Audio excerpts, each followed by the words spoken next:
started for me in '82 with the movement that we called water birth movement.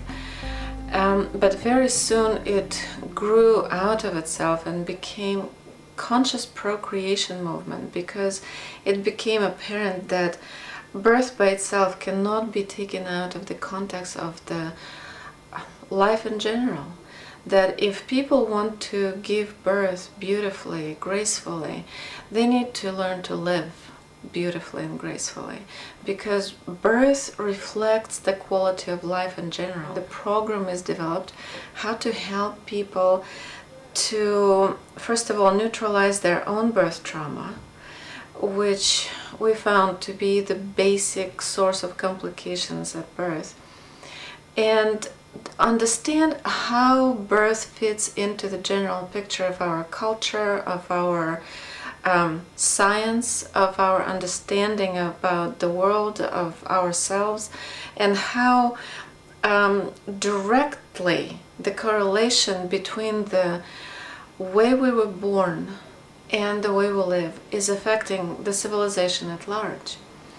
This correlation is basically responsible for many of the social diseases, many of the physical diseases on the planet right now.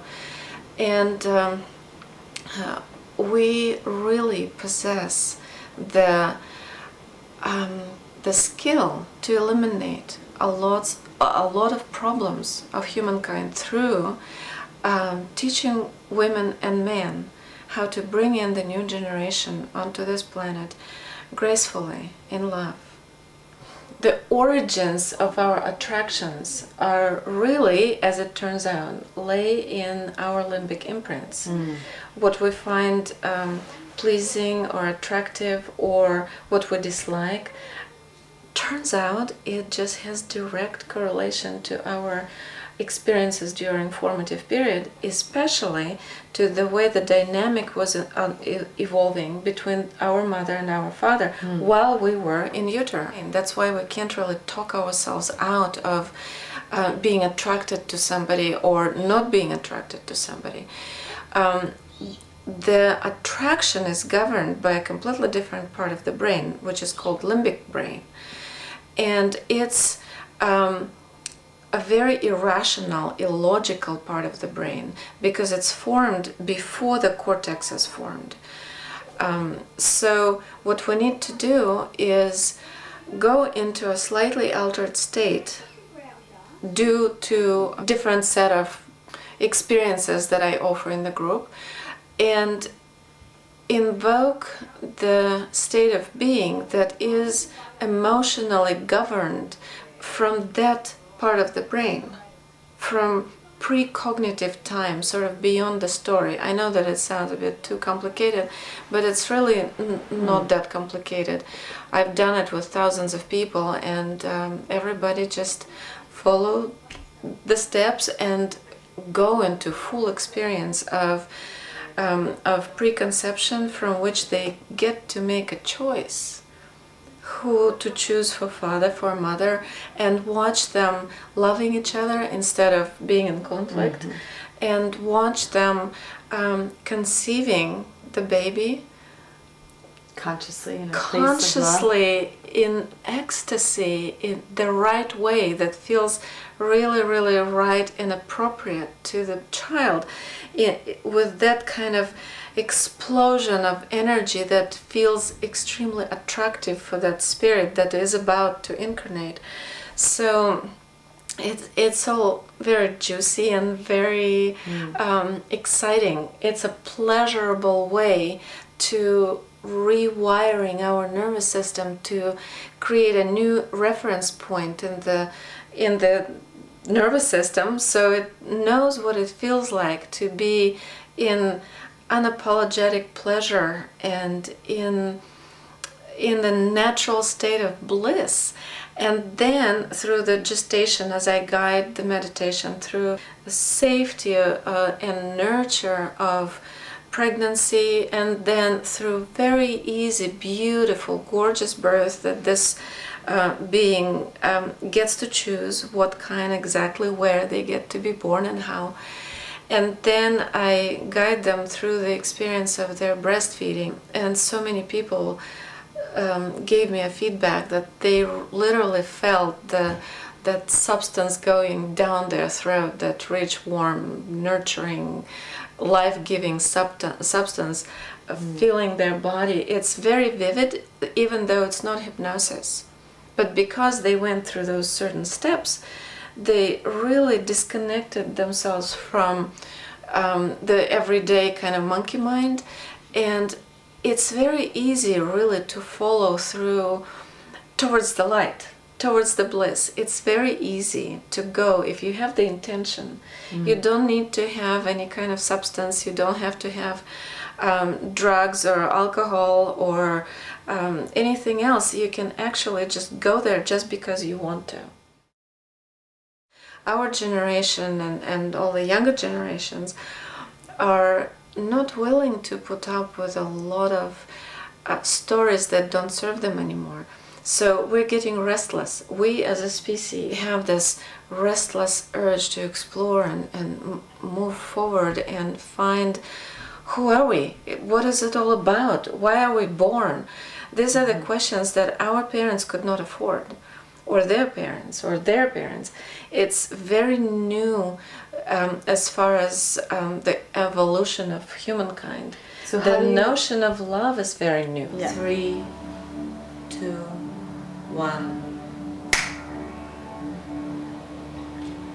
Now you're there. When we do this limbic recoding process, it gives us a new memory of a different birth. And we can choose uninstall the old program, and all of a sudden we're in this completely different space in our life when we're not being held back by trauma and pain and expectation of abandonment and rejection and fear of not being loved back. And all of a sudden so many doors open, and how do you not walk into this big, beautiful, open space if the old one is not interesting anymore, you know? But the thing is that if we are not shifting, and if we're just looking for new relationship, a new partner, then it's going to be replication of the same story. It will be different face, same story. Different person, same story.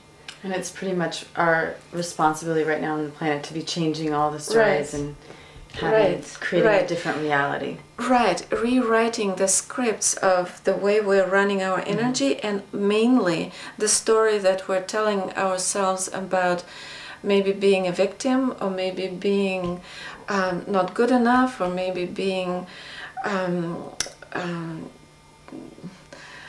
just bad girls. You know, this is a very popular one, to be ashamed of yourself or guilty, just quintessentially guilty and properly ashamed of ourselves. You know, this is a very basic mode of operation for thousands of years for women.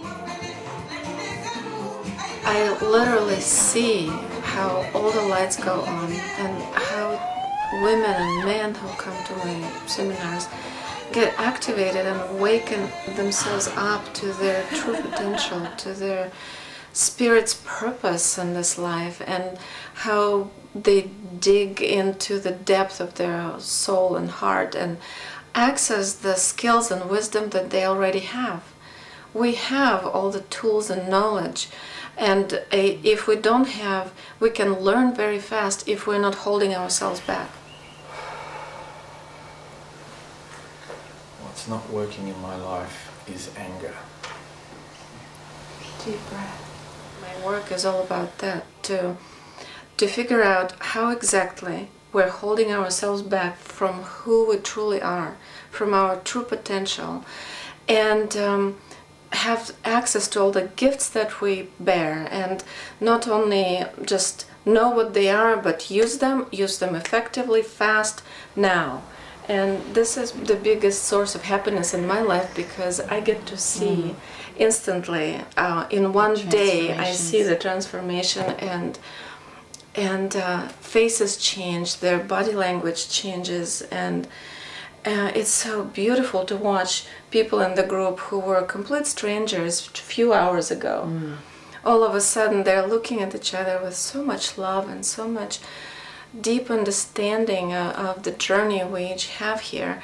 And because each person in the group is being held by the group so gently and so lovingly, and the space that is being created is a working power by itself. That state of heightened awareness, that state of deep connection with yourself and with the source from which we all came here, that state of being is contagious. That state of being is emanating wherever these people go. They go home back to their workplaces, to their spouses, to their communities, and change starts to happen. Yeah, they start one by one bring in the completely different frequency that they broadcast and resonate.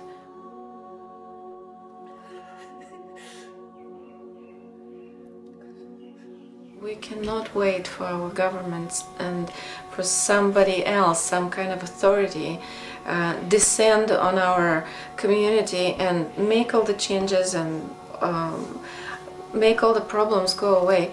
It's basically at this point in mothers' hands, in women's hands, in those women who are about to become mothers and those mothers who are now maybe even already holding their grandchildren in their arms. It's up to us to really create the community that will allow children to feel safe, to feel loved, to feel like it's not a mistake, it's not an accident, that this whole world is not an illusion, it's not a punishment, it's a rightfully existing, beautiful, tiny planet that we're messing up in a really big way.